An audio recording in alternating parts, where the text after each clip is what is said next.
ஓம் ஸ்ரீ குருப்யோ நமக.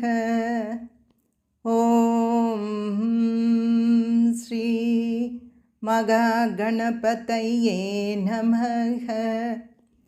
ஓம் ஸ்ரீ மகாதேவ்யை நமக. எல்லோருக்கும் நமஸ்காரம். ஸ்ரீபாத சப்ததி. ஸ்ரீபாத சப்ததிங்கிறது என்ன? அம்பாளின் ஸ்ரீபாதங்களை பற்றி 70 ஸ்லோகங்கள் கொண்டது. இதை எழுதியது ஸ்ரீமன் நாராயணியம் எழுதிய மேல்பத்தூர் நாராயண பட்டத்ரி. அவர் ரோகத்தால் பீடிக்கப்பட்டு குருவாயூரப்பன் சந்நிதியில் போய் ஸ்ரீமன் நாராயணியம் படித்து பகவானே அதற்கு ஆமோதித்து தலையசைத்து கடைசியில் பகவானின் அனுகிரகத்தால் ரோகமானது குணமானதுங்கிறது வரலாறு. இப்போ அவருக்கு சரீர ரோகம் போயிடுச்சு, மனசாந்தி கிடைக்கல.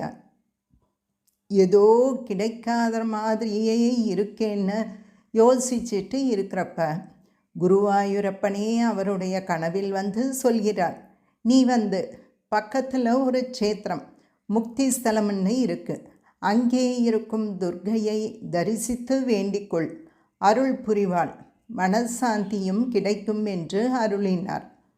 மகாவிஷ்ணு பரமேஸ்வரன் எல்லோரும் அகம்பாவம் இல்லாமல் ஆராதனை செய்த அம்பாள்.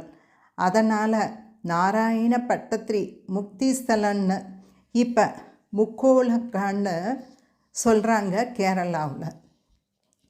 முக்தி ஸ்தலம் போயிட்டு ஸ்ரீ துர்க்கையோட பாதார விந்தத்தை பார்த்த உடனே அப்படியே வருஷமாக கொட்டி இருக்கிறாரு ஸ்ரீபாத சப்ததியை.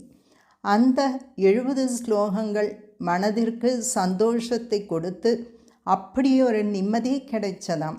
அங்கேயே தங்கி அவருடைய இறுதி நாட்களில் முக்தி அடைந்தார் என்பது வரலாறு. ஸ்ரீபாத சப்ததியில் பார்த்தா பூரா வர்ணனை தான். பாதாரம் இந்த மகிமை, அழகு, சௌந்தர்யம், காவிய ரசம் சொட்ட அனுபவித்து சொல்லியிருக்கிறார். தேவியினுடைய நகத்திலிருந்து வர்ணித்திருக்கிறார். மும்மூர்த்திகளும் வணங்குகின்றார்கள். பிரமிப்பானது. இந்திராதி தேவர்கள், சூரியன், சந்திரன், ஆதிசேஷன் என்று தேவி மகாத்மியத்தில் வர்ற சும்பனி சும்பவதம், மகிஷாசுரவதம், அம்பாளுடைய பால லீலைகள், விவாகம் செய்து கொண்டது, இது மாதிரி எல்லாமே கதை. இதை படித்தா தேவி பாகவதம் படித்த மாதிரி இருக்கும். சின்ன 70 ஸ்லோகத்திலேயே ரசம் சொட்ட எல்லாத்தையும் அடக்கிட்டாரு நம்ம பட்டத்ரி. அம்பாள் பக்தர்களிடம் கருணையை அப்படியே வர்ஷிக்கிறாளாம். அப்படி வர்ஷிக்கின்ற அம்பாளின் பாதத்தை பார்த்தவுடனே நமக்கு முக்தி கிடைக்கிறதாம். தன்னிச்சையாக அருள் புரிந்த சக்தி வாய்ந்தவை உன் பாதம் அம்மான்னு இதில் சொல்கிறாரு. மூக்க பஞ்சசதியில் ஆர்யா சதகம்னு 100 ஸ்லோகமும் அம்பாளுடைய பாதார விந்தத்தை பற்றியது தான்.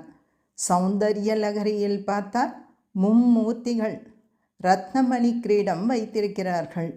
அவர்கள் ஸ்ரீபாதத்தை நமஸ்காரம் பண்ணுறப்ப அந்த கிரீடத்தில் இருந்து வரும் ஒளியானது உன்னுடைய பாதத்திற்கு கற்பூர ஹாரத்தியாகின்றது அப்படின்னு அழகாக வர்ணித்திருக்கிறார்கள்.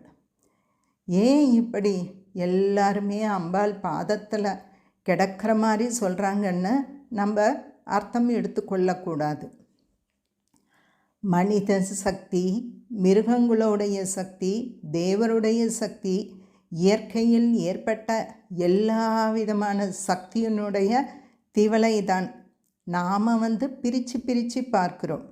எல்லாத்துக்கும் ஆதாரமே நீதான், உன்னுடைய பாதத்தை வணங்குகிறோன்ற மாதிரி பொருள் வரும்.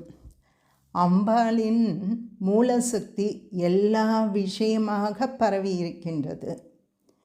சிருஷ்டி ஸ்திதி சம்ஹாரம் எல்லாம் செய்வது அந்த ஒரே சக்தி தான். இத்தனை மகிமை இருக்கின்ற ஸ்ரீபாதத்தை நாம் வணங்காமல் இருப்பது உசிதமானது அல்ல. அம்பாளை ஆராதனை செய்து ஸ்ரீபாதத்தை வணங்கினால் சகல கலைகளிலும் பிரகாசிப்பது திண்ணம். ஞானத்தை அனுக்கிரகம் செய் என்று அம்பாளின் சரணார விந்தத்தை கெட்டியாக பிடித்து கொண்டு நாமும் தியானித்தால் எல்லாம் சித்திக்கும். ஓம் ஸ்ரீ ஆதிபராசக்தி மாதா கி ஜெய்.